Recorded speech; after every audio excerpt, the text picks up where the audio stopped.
Bapak Ibu Saudara terkasih, perkenalkan nama saya Vivit Tampu Bolon. Saya sebetulnya dari tim Katartiso, ya, tetapi karena yang lain-lainnya sedang sibuk, jadi saya hari ini melayani seorang diri. Tetapi saya percaya dimanapun Tuhan kirimkan untuk saya datang, saya tetap membawa hati yang antusias dan berkobar-kobar. Terpujilah nama Tuhan. Baik, pada kesempatan siang hari ini saya akan menyampaikan satu judul khotbah, yaitu persembahan dari hati, ya. Persembahan dari hati. Kita mau mencoba mencari tahu dahulu kira-kira apa persembahan itu. Persembahan umumnya diberikan, ya, diberikan kepada seseorang, kepada suatu pribadi yang layak dan terhormat untuk menerima sesuatu yang berharga dari dalam dirinya. Kita mau lihat ada begitu kisah-kisah yang luar biasa di mana Alkitab mencatat orang-orang yang memberikan persembahan, dan kita juga nanti mau lihat bagaimana satu orang karakter pribadi Daud yang begitu luar biasa, ya. Baik, slide kedua.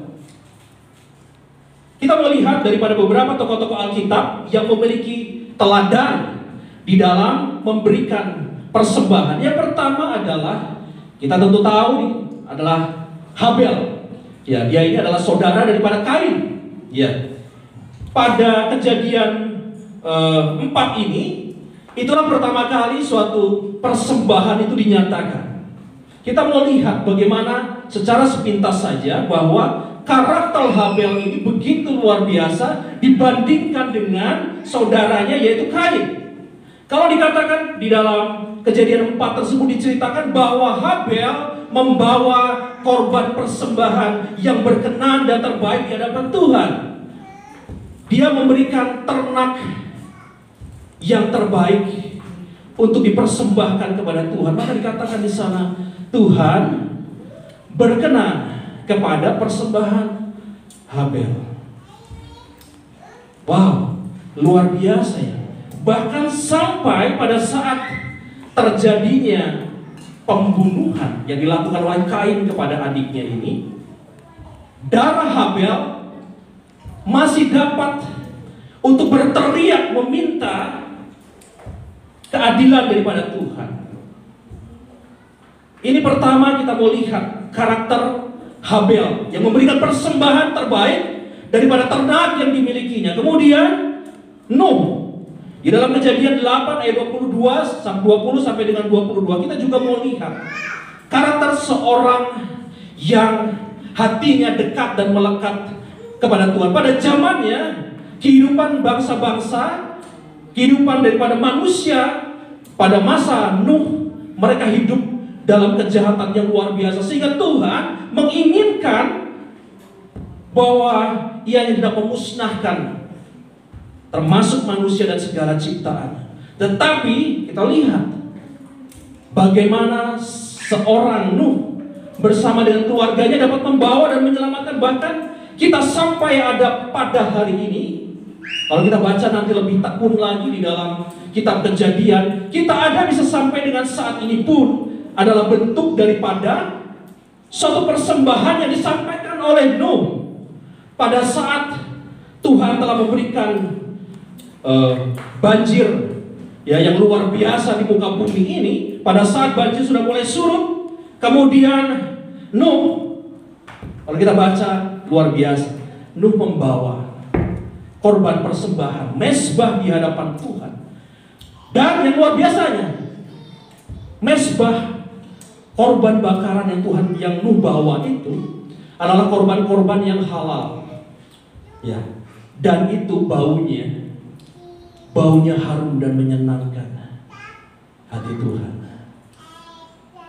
Wow, Tuhan begitu menghargai inisiatif daripada orang-orang yang mau mempersembahkan sesuatu yang terbaik bagi Tuhan di dalam hadiratnya. Dan kalau kita mau lihat lagi, sesungguhnya Nuh menyampaikan ini bukan karena ia diperintah Tuhan.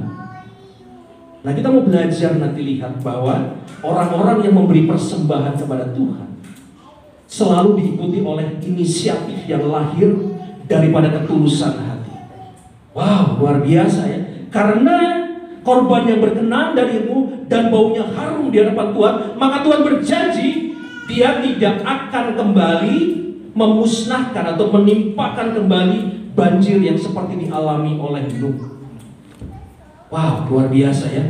Kemudian kita masuk ke dalam karakter yang ketiga adalah Abraham. Kalau kita mau lihat secara singkat saja, Abraham juga adalah seorang pribadi yang luar biasa. Dia memiliki karakter iman yang luar biasa di hadapan Tuhan. Bahkan saat suatu ketika Tuhan menguji anak perjanjian Ishak untuk diminta dipersembahkan di hadapan Tuhan, dengan tulus hati, dengan taat, Abraham melakukan apa yang menjadi kehendak Tuhan. Kita mau lihat dan belajar bagaimana karakter Abraham yang luar biasa ini mau mempersembahkan anak yang dinanti-nantikannya, anak perjanjian yang dinanti-nantikannya, yang sudah lama dinanti-nantikan. Bahkan pada saat keadaan dia sudah tidak muda lagi, tetapi harus dipersembahkan kepada Tuhan. Dan itu menjadi tanda, bukti yang menyenangkan bahwa ia seorang pribadi yang taat, seorang pribadi yang berserah penuh kepada Tuhan. Kemudian yang terakhir adalah tentu saja Yesus Kristus. Pengorbanannya di kayu salib, ya, itu membawa suatu kehidupan bagi kita di masa yang akan datang. Luar biasa. Kita mau belajar daripada banyak tokoh-tokoh Alkitab yang memberikan persembahan di hadapan Tuhan dengan hati yang tulus, dan itu menyenangkan hati Tuhan. Kemudian kalau saya sudah sampaikan tadi, ada beberapa hal. Ada satu karakter yang mungkin terlewat. Bukan terlewat sesungguhnya. Dan ini yang mau kita pelajari. Siapakah itu? Dia adalah Daud. Ya. Kalau dibaca nanti kita buka, mungkin Bapak Ibu nanti setelah pulang dari tempat ini, baca lagi kisah ini. Jadi jangan biarkan firman Tuhan yang telah disampaikan itu berlalu begitu saja. Jadi pada saat nanti pulang, baca lagi, renungkan lagi betapa luar biasanya firman itu akan memberkati kita di sepanjang kehidupan kita. Kita mau lihat karakter Daud. Ya. Daud, kalau di dalam 2 Samuel 23 dikatakan. Ya, kalau di sini belum dimunculkan, ya, nggak apa-apa. Slide yang ini saja. Daud adalah seorang hamba Tuhan yang diangkat tinggi. Wow, luar biasa. Daud juga, kalau kita mau belajar dari karakter Daud, ya, dia hanya seorang yang anak yang sedang bertumbuh dengan beberapa binatang gembalaannya, tetapi Tuhan angkat tinggi. Mengapa Daud bisa mendapatkan begitu luar biasa perkenanan Tuhan? Kemudian apalagi yang dikatakan di dalam 2 Samuel ayat 23, ia adalah seorang yang diurapi oleh Tuhan. Dan selain itu adalah pemazmur yang disenangi di Israel. Nah, ini kenapa disenangi di Israel? Mungkin saya mau mengingat masa-masa di mana pada saat saya mengalami pertobatan, satu kitab yang membangun keintiman saya dekat dengan Tuhan. Semua itu membangun keintiman kita dengan Tuhan, tetapi ada satu kitab yang kalau kita baca itu kita tahu betapa luar biasanya keintiman Daud dengan Tuhan, yaitu kitab Mazmur. Dan dikatakan Daud adalah seorang pemazmur yang disenangi di Israel. Nah, kita mau lihat nih, ini luar biasa. Ini kisah daripada Daud dan Triwira ini. Kalau nanti kita baca dan kita renungkan, kita akan dapat suatu pencerahan yang luar biasa. Bagaimana persembahan yang diberikan dari hati yang tulus itu menyenangkan hati Tuhan. Ya, kita mau belajar daripada kisah Daud. Ya, jadi pada masa itu Daud sedang dalam pelarian. Ya, karena pada saat itu, pada konteks cerita ini, Bethlehem sedang dikuasai oleh tentara-tentara Filistin, dan Daud berada di Gua Adulam. Gua Adulam berjarak kurang lebih 19 km dari Bethlehem ke Gua Adulam. Dan Daud ini memiliki pasukan pengawal. Pemimpin-pemimpinnya kurang lebih ada 37 orang. Tetapi ada 3 orang yang dikatakan di dalam Alkitab itu tidak dapat dibandingkan dengan siapapun juga. Wow, ini keren loh ini ya. Ini saya cocok sekali saya menyampaikan tentang triwira Daud ini ya, karena ini kita sedang berada di kompleks di tempat tentara-tentaranya bangsa dan negara ini ya, dan kita mau lihat bagaimana triwira. Jadi triwira ini adalah pengawal-pengawal Daud ya, pengawal-pengawal Daud yang 3 orang ini. Bahkan nanti kita lihat lagi bahwa tidak ada siapapun yang dapat menyamai daripada triwira ini. Kita mau lihat yang pertama adalah Isibal. Ya, kepala triwira. Dia adalah seorang kepala triwira. Kalau kita mau lihat bagaimana kedahsyatan daripada Isibal ini adalah dia membunuh 300 musuh dalam sekali pertempuran. Wow. Ya, kalau kita misalnya kalau mungkin ada yang di sini olahraga kickboxing atau olahraga bela diri, mungkin lawan kita 1-2 orang sudah kerepotan ya. Bayangkan ini, dia Isibal ya. Dia kepala dari triwira ini. Dalam sekali pertempuran dia membunuh 300 musuh. Wow, 300 orang dikalahkan dalam sekali pertempuran yang dilakukan oleh siapa? Betapa luar biasanya Isibal ini. Ya, dia adalah pejuang, dia adalah karakter pejuang yang sedemikian memiliki kemampuan dan kesanggupan sebagai seorang tentara dan laskar Daud. Ya, kemudian juga yang kedua adalah Eleazar anak Dodo. Ya. Kalau di sana dikatakan apa? Nah, ini luar biasa. Kita mau belajar juga. Eleazar ini adalah salah satu atau seorang yang termasuk daripada triwira ini yang memiliki kesetiaan kepada Daud. Pada saat Daud dan orang-orang Israel diserang oleh orang-orang Filistin, rakyat sebagian besar menjauh meninggalkan mereka. Tetapi kalau kita baca di sana, Eleazar tetap setia menyertai Daud. Bahkan dia mengolok-olok orang-orang Filistin itu. Ya, dikatakan di sana apa? Bahkan mereka mengalahkan orang-orang Filistin itu sampai tangannya lesu dan menempel. Jadi saking dia menghajar orang sebegitu banyak dengan dengan alat perangnya itu sampai tangannya tidak bisa dibuka. Bayangkan berapa banyak yang ia hajar, ia hancurkan musuhnya itu sampai tangannya melekat, tidak lepas daripada senjatanya. Wow, betapa luar biasanya ya pasukan-pasukan yang menyertai Daud ini.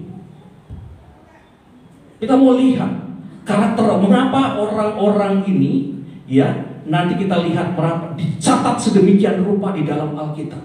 Kemudian yang ketiga adalah Sama. Ia adalah anak Age.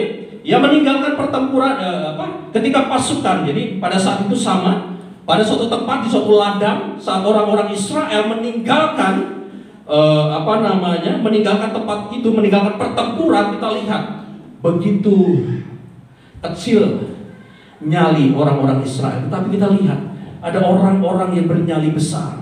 Ada orang-orang yang sesungguhnya kalau kita mau belajar dari karakter Daud, mereka terinspirasi. Keren ya Daudnya. Terinspirasi gimana maksudnya? Pada saat dia dulu mengalahkan Goliat, sesungguhnya Daud sedang membangkitkan ketakutan daripada umat Israel kepada orang-orang Filistin. Dan ini membangkitkan, menginspirasi daripada orang-orang Israel untuk berani menunggang balikan kekuatan daripada orang-orang Filistin. Wow, luar biasa ya. Daud yang pada saat itu usianya tidak seberapa, tetapi dia menginspirasi orang-orang yang luar biasa. Saya percaya mereka ini, ya mereka sedemikian rupa mempertahankan bangsa dan negaranya, mempertahankan juga menjaga kehidupan rajanya. Karena apa? Sikap yang dia contoh daripada Daud sebagai inspirator. Daud adalah inspirasinya. Wow, luar biasa. Kemudian, nah, tadi seperti yang sudah saya katakan, next, selanjutnya boleh. Nah, ini tadi dikatakan di dalam Alkitab, nanti kalau kita baca bahwa Alkitab itu adalah firman Allah, firman yang diilhamkan oleh Allah. Kalau di dalam 2 Timotius dikatakan Dalam 2 Timotius 3 ayat 16 dikatakan apa? Segala tulisan yang dinihalkan Allah memang bermanfaat untuk mengajar, untuk menyatakan kesalahan, untuk memperbaiki kelakuan, dan untuk mendidik orang dalam kebenaran. Jadi, kalau firman Tuhan sampai 2 kali menyatakan dan menegaskan mengenai triwira tersebut, tentu ada sesuatu yang spesial. Dan makanya senanglah membaca Alkitab, supaya pada saat kita mendengarkan firman ini, oh iya saya pernah baca ini, jadi kita lebih tercerahkan. Nah, sebelum saya lanjut lagi, ya ini ada juga pesan Tuhan yang harus saya sampaikan. Siapa yang sudah membaca Alkitab minimal 1 kali selesai? Boleh angkat tangan? 1, 2, wow keren Bapak. Ya tapi kenapa sudah tua-tua ya? Yang masih muda mana nih? Ya ini anak-anak yang muda di belakang sana, sudah pernah selesai baca Alkitab 1 putaran? Wow. Ya, jadi saudara-saudara, sedikit saya sebelum melanjutkan firman Tuhan. Nanti kalau saya dikasih kesempatan lagi untuk menyampaikan firman Tuhan di tempat ini, wow, firman Tuhan itu dahsyat dan luar biasa. Dia memberikan hikmat yang tidak kita pahami dan tidak kita mengerti. Satu hal, ya ini sedikit saja sebentar sebelum saya masuk kepada bagian selanjutnya. Bayangkan, saya seorang sarjana ekonomi, bekerja di perusahaan retail. Saat ini, karena hikmat yang berasal daripada Tuhan, bisa memiliki suatu perseroan terbatas yang bergerak di bidang kimia. Nah, kalau Bapak Ibu Saudara mau tahu betapa dahsyatnya ini, jangan main-main. Banyak orang Kristen lemah, banyak orang Kristen tidak bertumbuh, banyak orang Kristen tidak powerful, karena mereka tidak menghargai betapa luar biasanya firman kebenaran. Kalau Bapak Ibu tahu betapa luar biasa ini, tidak akan pernah setiap hari Bapak Ibu membiarkan diri kita tidak isi dengan kebenaran firman Tuhan. Mulai dari hari ini, jangan lupa pulang dari tempat ini, baca firman Tuhan minimal 1 pasal. Nanti saya ajarkan bagaimana luar biasanya firman itu mengubahkan kehidupan kita menjadi orang-orang potensial yang luar biasa. Kita lanjut. Mengapa Alkitab mencatat sampai dengan 2 kali? Ya di sana kembali ke ayat sebelumnya, ke slide sebelah ini. Nah ini kita membandingkan. Ini adalah orang-orang yang mengepalai daripada triwira tadi. Ya, yang pertama adalah Abisai. Dia adalah adik Yoab. Ya, panglima daripada tentara Daud. Dikatakan di sana apa? Dia mengalahkan orang-orang Filistin dengan 300 orang dengan tombaknya. Dia adalah kepala daripada pemimpin pasukan daripada Daud. Ya, kemudian apa? Benaya bin Yoyada. Nah, ini lebih luar biasa lagi. Dia nanti pada akhirnya akan diangkat menjadi kepala pengawal. Ya, dia mengalahkan apa? 2 pahlawan besar dari Moab, membunuh seekor singa. Ya, jangankan singa ya. Kadang-kadang kita dikejar bebek juga udah lari kalang kabut ya. Ini singa loh. Ya, bayangkan singa. Pastinya orang-orang terinspirasi dengan Daud. Ya, pada saat dulu Daud menghajar binatang-binatang buas yang hendak menyerang daripada hewan ternaknya, tentu ini kabar ini tersebar luas dan ini menginspirasi. Wow, luar biasa Daud ya. Kemudian apa? Nah ini yang luar biasa lagi. Dia ada seorang orang Mesir yang perawakannya tinggi, mungkin 2 kali lipat dari tinggi saya ya.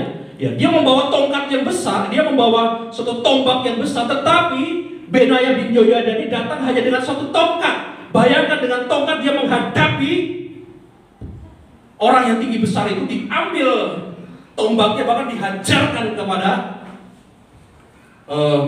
orang Mesir tersebut. Luar biasa, dia cuma bawa tongkat. Tetapi kenapa Alkitab berkata tidak ada yang menyamai triwira? Pada saat saya merenungkan ini, kenapa ya kok triwira ini dibandingkan dengan orang-orang yang luar biasa? Triwira ini mereka punya jabatan, tetapi ada yang lebih tinggi daripada mereka. Tapi kenapa Alkitab menceritakan bahwa mereka tidak ada yang menyamai Triwira itu. Ini makanya asik ya kalau kita baca Alkitab ya. Wow, kalau kita baca Alkitab itu, kalau menurut saya lebih senang saya membaca Alkitab lebih lama daripada hal-hal yang lain. Kalau kita misalnya lihat TikTok, lihat Reels dan lain sebagainya bisa lama. Lalu mau membaca Alkitab jadi malas. Wah, ini ada yang salah dalam kerohanian kita. Ya, ini luar biasa ya. Nah, kita mau lihat next point selanjutnya. Ya, ini di dalam kita baca mengenai latar belakang kenapa para Triwira itu dikatakan lebih daripada yang lain. Kita baca di dalam 2 Samuel, kita baca sama-sama ya biar nggak pada ngantuk ya. 2 Samuel 13 ayat 14. Sekali datanglah 3 orang dari ke-30 kepala mendapatkan Daud menjelang musim menuai dekat gua Adulam. Sedang sepasukan orang Filistin berkemah di lembah Refaim. Pada waktu itu Daud ada di dalam kubu gunung dan pasukan pendudukan orang Filistin pada waktu itu ada di Bethlehem. Nah, ini yang saya katakan tadi, ya.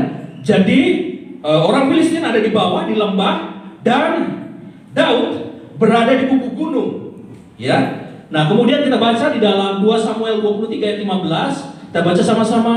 Lalu timbullah keinginan pada Daud dan ia berkata, sekiranya ada orang yang memberi aku minum air dari perigi Bethlehem yang ada dekat pintu gerbang. Slide selanjutnya jangan ditampilin dulu ya. Nah, ini dia.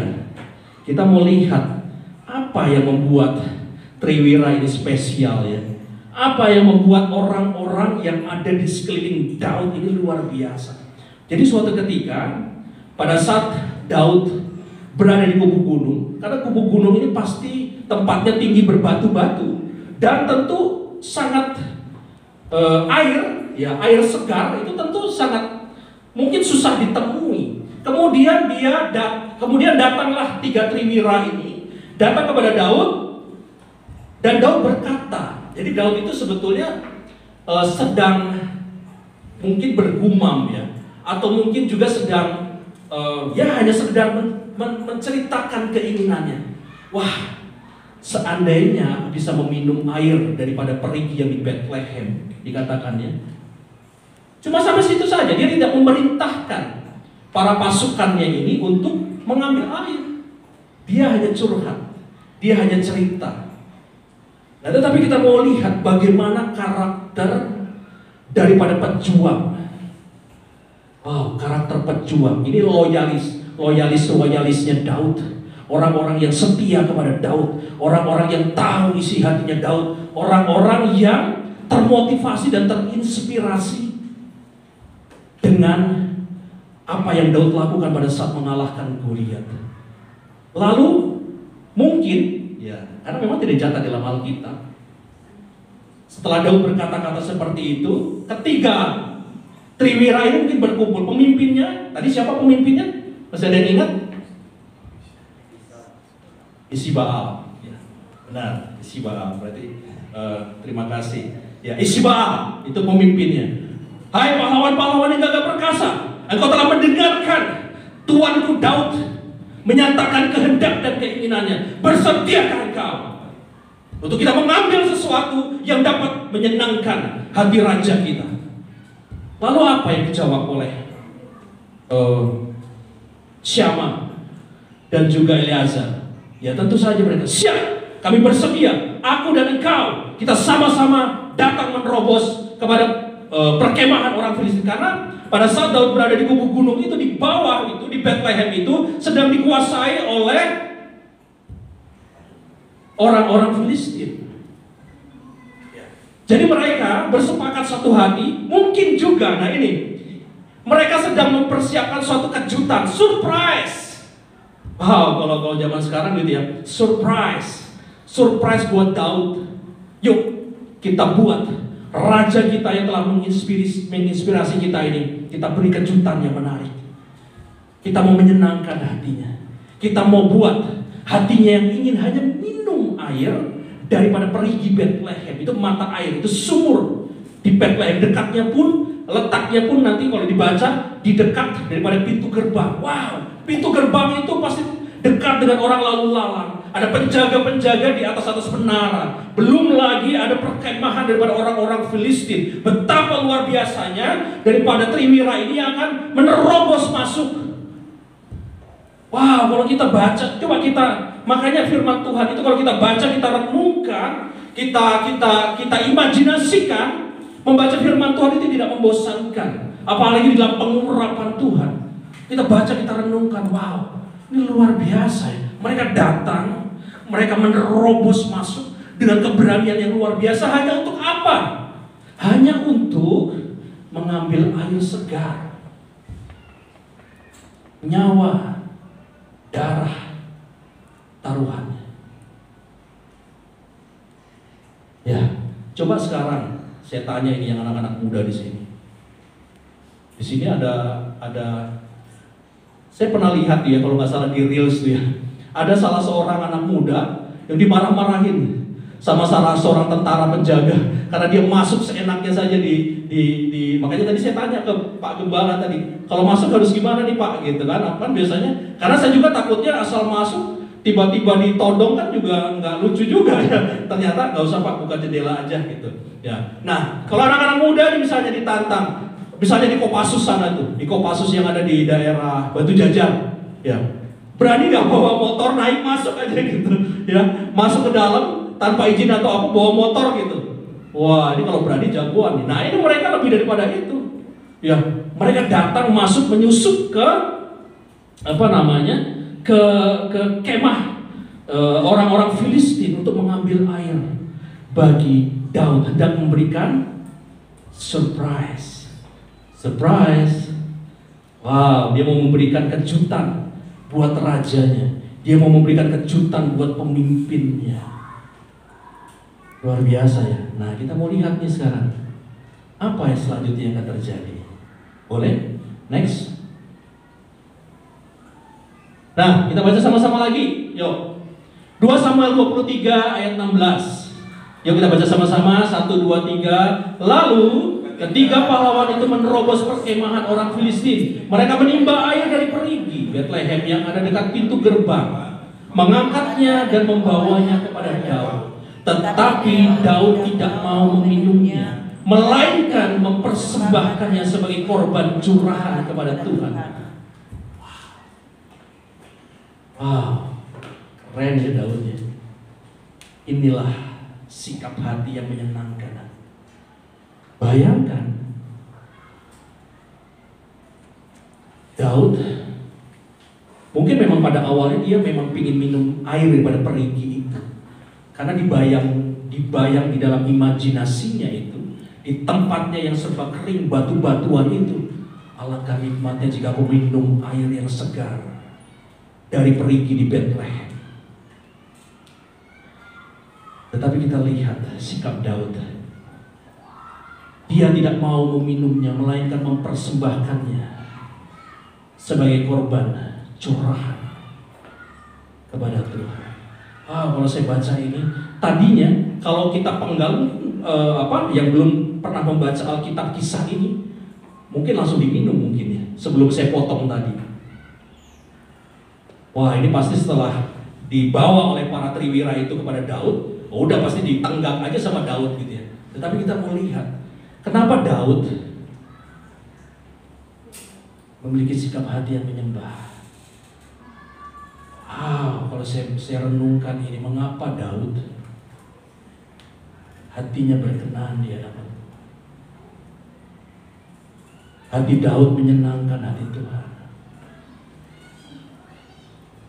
Dia seorang yang tahu apa yang terbaik bagi Tuhan. Bayangkan, pada saat ini terjadi tadi kan, Triwira itu hendak memberikan surprise kepada Daud. Tetapi saat ini waktunya berganti. Justru Daud yang memberikan apa? Surprise kepada para Triwira ini. Karena kenapa? Mungkin para Triwira ini memikirkan begitu air itu diserahkan kepada Daud, mungkin setelah dia mengucap syukur kepada Tuhan, dia langsung minum. Itu yang mungkin ada di bayangan para Triwira. Tetapi ternyata pada saat melihat apa yang Daud lakukan, mereka pasti pada situ langsung bengong. Ya nggak? Bayangkan, wah nggak jadi diminum. Tapi saya percaya apa yang Daud lakukan ini tidak mengesalkan para triwira. Justru mereka terpesona. Bayangkan, mereka sudah berjuang, mereka masuk mengorbankan dirinya. Pada saat datang dan hendak mempersembahkan kepada Daud, nah ini kita mau lihat karakter daripada persembahan yang lahir daripada hati adalah persembahan yang dilakukan dengan inisiatif. Kenapa saya bilang inisiatif? Karena memang dari awalnya Daud tidak meminta kepada para triwira ini. Tetapi pada saat diberikan kepada Daud, ya, Daud mengambilnya. Kemudian dia mengucap syukur kepada Tuhan. Dan dia mempersembahkannya kepada Tuhan. Wow, boleh ayat selanjutnya kita lihat. Kita baca 2 Samuel 23 ayat 17. Katanya, jauhlah daripadaku ya Tuhan untuk berbuat demikian. Bukankah ini darah orang-orang yang telah pergi dengan mempertaruhkan nyawanya dan tidak mau ia meminumnya? Itulah yang dilakukan ketiga pahlawan itu. Wow, saya terus terkagum-kagum ya sama Daud ini ya. Bayangkan dia melepaskan segala keinginannya dan memberikan persembahan bagi Tuhan. Dan yang lebih luar biasanya lagi apa? Pengorbanan yang dilakukan oleh manusia, triwira itu, dia buat menjadi lebih berharga. Ini kuncinya. Bayangkan, kalau para triwira itu tadi hanya menyerahkan itu kepada Daud, nilainya mungkin hanya 8 atau 9. Tetapi Tuhan buat, Tuhan ubahkan apa yang disampaikan oleh para triwira ini. Air yang berasal daripada pengorbanan mereka masuk menerobos daripada kemah orang-orang Filistin itu menjadi suatu persembahan yang berharga. Daud menganggap bahwa apa yang dipersembahkan oleh orang-orang terbaiknya ini begitu berharga dan luar biasa. Mengapa luar biasa? Menjadi tadi mereka mempersembahkan tubuh mereka, mempersembahkan kehidupan mereka untuk Daud rajanya. Tetapi Daud pada saat menerima itu semua, dia mengubahkan apa yang hanya ditujukan kepada manusia menjadi sesuatu yang bernilai luar biasa, diberikan, dipersembahkan kepada Tuhan. Wow, luar biasa ya. Nilainya diubah oleh Daud dari hanya sekedar memberi kepada manusia, tetapi diubahkan. Apa yang mereka korbankan itu dipersembahkan buat Tuhan. Wow, kalau kita pelajari ini, Daud mengubah suatu nilai yang hanya nilainya manusiawi, Tuhan buat menjadi berharga di mata Tuhan. Mengapa tadi dikatakan tidak ada yang dapat menyamai triwira itu? Tidak ada yang dapat menyamai triwira itu. Bapak Ibu Saudara yang terkasih, luar biasa kita belajar daripada kisah para triwira ini. Saya sedikit bersaksi. Pada tahun kurang lebih tahun 2007, sebetulnya pada saat itu saya sedang memiliki satu posisi yang baik di dalam pekerjaan saya. Saya seorang store manager, ya. Tetapi karena perbedaan visi dengan pemimpin saya mengundurkan diri dan saya satu-satunya orang yang mendapatkan pesangon mengundurkan diri di tempat itu ya. Kenapa saya mengundurkan diri? Karena banyak ketidaksesuaian yang terjadi, banyak pelanggaran-pelanggaran yang saya tidak bisa untuk bersepakat. Sampai akhirnya, karena pada waktu itu saya belum bertobat, saya memberikan gertakan aja. Saya bilang, ya kalau saya keluar tidak mendapatkan apa-apa, saya bongkar ini semua kepada dinas ketenagakerjaan, ya, dinas ketenagakerjaan. Sebetulnya saya pun tidak berniat untuk melakukan itu hanya gertakan saya saja dan saya mendapatkan pesangon. Pesangonnya berapa? Nggak terlalu besar. Waktu itu saya dapat hanya 5.500.000. Dan pada saat saya mengundurkan diri saya tidak tahu saya harus bekerja apa. Satu hal yang saya berikan di hadapan Tuhan, saya berikan 1/10 bagi Tuhan. Bayangkan, saya tidak tahu harus mau bekerja apa, tetapi saya berikan. Pada saat itu saya memisahkan Rp550.000 itu sesuatu yang menurut saya berharga. Ini kalau toh Tuhan tahu, kan saya keluar kerja, saya perlu uang. Tetapi satu hal yang ada di dalam hati saya, Tuhan akan menyediakan apa yang akan saya lalui di masa depan saya nanti. Saat ini saya memberi, saat ini saya menabur, tetapi pada lain waktu Tuhan akan menyediakan apa yang saya butuhkan dan saya perlukan. Dan luar biasa, apa benih yang saya taburkan itu, ya mungkin bagi Tuhan itu tidak seberapa. Sama seperti saat Daud mencurahkan air daripada perigi Betlehem, hanya air. Bayangkan, hanya air. Tetapi air yang dipersembahkan lahir dari hati. Lahir dari hati. Pada saat saya mempersembahkan itu, saya cuma berdoa, Tuhan, ini yang aku miliki Tuhan. Saya belum bertobat, tetapi saya memiliki hati yang terbuka di hadapan Tuhan. Saya berikan Tuhan 1/10 buat Tuhan. Dan kalau saya lihat bagaimana penyertaan Tuhan yang luar biasa, saya yang tidak berhikmat, saya tidak mengerti segala sesuatu, Tuhan ubahkan, Tuhan buat. Bahkan saya melayani sampai saat ini pun, saya masih tetap menjalankan usaha dan pekerjaan saya. Usaha dan pekerjaan yang saya percaya ada banyak pembelaan Tuhan yang Tuhan lakukan. Nanti lain waktu kalau saya diberikan lagi kesempatan untuk menyampaikan di tempat ini, bagaimana kalau kita bekerja, bagaimana kita kalau bekerja di dalam marketplace, kita menjadi orang-orang yang teladan, kita menjadi orang-orang yang menjadi contoh. Kalau kita bekerja tetapi tidak dengan hati, tidak akan ada beda dampaknya. Orang Kristen atau bukan orang Kristen sama saja, nggak ada bedanya. Tapi kalau kita bekerja dengan hati, ya, dengan sendirinya Tuhan akan membuat kita terus naik dan tidak menjadi turun. Ya, itu yang saya sampaikan. Kemudian kita mau mengambil kesimpulan apa yang dapat kita temui daripada orang-orang yang mempersembahkan sesuatu dari hatinya. Pertama adalah selalu persembahan itu tujuannya untuk menyenangkan hati Tuhan. Itu persembahannya. Ini gereja inilah hati Bapa. Wow, kalau kita tahu hati Bapa, ya di sini ada berapa banyak bapak juga begini. Coba kalau Bapak, ya Bapak sudah punya anak kan? Sudah ya. Misalnya Bapak nih, tiba-tiba cowok cewek anaknya Pak? Cowok cewek ya, anggaplah yang cewek, karena kalau biasanya kalau cewek itu lebih ini ya, lebih hatinya itu lebih beda ya kalau kita berhubungan dengan anak cewek. Misalnya anak cewek Bapak datang, anggaplah umurnya masih 5 tahun ya. Kemudian misalnya nih, anak itu dengan inisiatifnya, ya, Papa, ini aku punya es krim buat Papa. Mungkin harganya cuma 3.000, 4.000. Dia bukakan, bahkan dia bukakan, Pak, ini aku sayang sama Papa, ini aku kasih sama Papa. Harganya cuma 3.000, 4.000.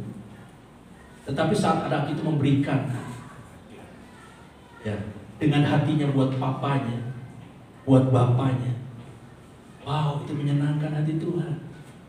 Maka Tuhan tidak lihat tadi air, Tuhan tidak lihat uang yang saya berikan, Tuhan lihat hati saya yang memberi. Saya juga pernah begini, ini saya belajar, ini saya renungkan. Saya menggali firman Tuhan ini tidak serampangan 1 jam 2 jam, 1-2 minggu ini saya renungkan. Inisiatif, di sana dikatakan inisiatif. Jadi suatu ketika saya punya pohon jambu di depan rumah. Ya, pohon jambu sebetulnya, dan itu menghalangi pagar pintu gerbang gitu ya. Kalau dibuka tutup itu menghalangi. Karyawan saya yang suka bersih-bersih suka ditebang itu pohon. Saya bilang, kenapa ditebang pohonnya? Biarin aja. Ngalangin pintu Pak, enggak, jangan, biarin aja. Singkat kata akhirnya pohonnya menjadi lebih besar. Ya, sekarang udah lebih besar. Tidak terlalu besar tetapi buahnya banyak. Nah, saya ingat masa-masa pertama saya, buah pertama daripada pohon jambu tersebut saya petik. Nah, ini sekedar inspirasi itu mengenai keteladanan dalam memberi di hadapan Tuhan, inisiatif. Saya pegang jambu itu. Ini dengan hati yang menyembah saya kata kepada Tuhan. Saya pegang, Bapak, aku mengucap syukur Tuhan, sekalipun cuma jambu ini Tuhan, tetapi aku persembahkan ini bagimu ya Tuhan. Wow, pada saat saya menaikkan itu, saya nggak ada orang yang melihat. Saya cuma jambu loh, saya bilang cuma jambu batu. Tuhan yang menciptakan itu, tapi saya angkat tangan buat Tuhan. Pada saat saya mengangkat tangan itu ada sukacita di dalam hati saya. Saya tahu Bapa saya sedang tersenyum melihat apa yang saya lakukan. Amin. Wow, luar biasa ya. Nah, persembahan itu dimulai daripada inisiatif. Apa yang Bapak, Ibu, Saudara miliki hari-hari ini yang terbaik?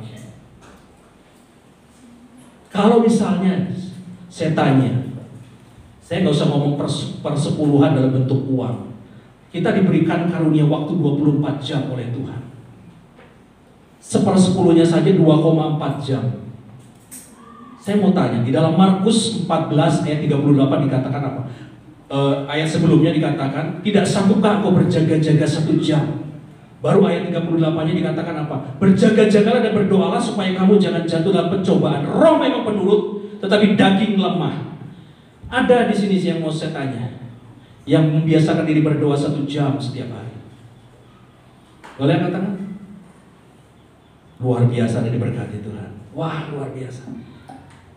Ini hati saya kalau dengar orang-orang yang mau berdoa menyediakan waktu 1 jam. Wow, ini saya sedang merasakan betapa luar biasa Tuhan senang melihat orang-orang yang mau mempersembahkan waktunya. Saya belajar dulu, ya. Pada saat saya tahu bahwa Tuhan begitu luar biasa memperhatikan saya persembahkan waktu saya 1 jam. Pertama ya, 1 jam buat Tuhan. Apa yang saya lakukan sepanjang 1 jam di hadapan Tuhan? Yang pertama adalah saya berdoa, memuji dan menyembah Tuhan. Saya cuma dengar handphone, cari lagu-lagu Paniko. Makanya sampai sekarang saya sangat suka lagu Paniko ya. Aku mengasihi. Wah, saya kalau udah nyanyi lagu itu bisa nangis ya. Kemudian apa lagi? Setelah kita memuji dan menyembah Tuhan, naikkan syukur kita di hadapan Tuhan. Berterima kasih. Bahkan dari pagi sebelum saya datang beribadah di tempat ini, saya berdoa sama istri saya 2 jam. Di hotel saya berdoa. Saya bilang sama Tuhan, oh Tuhan, terima kasih Tuhan. Bahkan saya mengucap syukur kalau hari kemarin saya cuma bilang, Tuhan, dulu kami pernah merasakan roti dan air serba sedikit. Saya pernah merasakan untuk makan saja betapa sulitnya. Bahkan saya menanti-nantikan, saya berdoa, Tuhan, perut saya lapar Tuhan. Tetapi kalau hari kemarin saya berdua sama istri, kebetulan usaha kami, selain kami memiliki pegawai, kami juga datang ke toko-toko untuk mengontrol. Saya merasakan betapa nikmat Tuhan karuniakan. Saya bisa, jadi pekerjaan saya ini banyak pekerjaan yang diinginkan orang. Saya pergi kemana-mana, saya jalan-jalan berdua dengan istri saya. Saya bisa di mana makan tempat yang saya mau. Untuk menikmati itu saja saya ingat kebaikan Tuhan. Saya berdoa tadi pagi sama istri saya, Tuhan betapa baiknya Engkau Tuhan. Kalau saat ini Tuhan, Engkau izinkan hamba-Mu itu dapat menikmati makanan yang baik. Tetapi hamba-Mu tidak lupa Tuhan, pada waktu-waktu di mana kami susah Tuhan, kami mau setia tetap di hadapan-Mu ya. Wow, setelah saya menyediakan waktu 1 jam, saya membiasakan diri membaca firman Tuhan. Jadi 1 jam itu saya isi untuk berdoa, mendoakan istri, mendoakan anak-anak, mendoakan pekerjaan, mendoakan bangsa dan negara, menyanyi bagi Tuhan, membaca firman Tuhan. Sekarang saya tambah lagi waktunya. Saya bukan orang yang tidak memiliki pekerjaan. Ya, kalau tadi dikatakan apa? Ya, saya bisa menyelesaikan S2, puji Tuhan. Saya memiliki usaha. Tetapi saya mau menyediakan waktu saya buat Tuhan 2 jam. Ada di sini yang baru bayar harga, sediakan waktu 2 jam buat Tuhan. Hanya duduk diam di dekat kaki Tuhan, nyanyi di hadapan Tuhan. Wow, makanya saya kalau ada di depan sini, ada singer, worship leader nyanyi, saya nggak biasa, saya mau melompat sama mereka. Wow, betapa indahnya orang-orang yang setiap harinya mempersembahkan waktunya buat Tuhan. Lihatlah, kalau Bapak Ibu Saudara berani melakukan itu, kekristenanmu tidak hanya berhenti sampai menjadi Kristen yang biasa-biasa, tetapi Kristen yang berdampak luar biasa, menjadi berkat bagi banyak orang. Wow, luar biasa. Dan yang ketiga adalah ini tadi, dilandasi dengan ucapan syukur. Itulah persembahan. Persembahan selalu dilandasi dengan ucapan syukur. Baik Bapak Ibu Saudara yang terkasih, itu isi hati Tuhan yang disampaikan kepada gereja GB Kalijati hati Bapa ini. Pulang dari tempat ini, jangan biarkan firman Tuhan berlalu. Jangan biarkan firman Tuhan berlalu. Anak-anak muda, jangan biarkan hatimu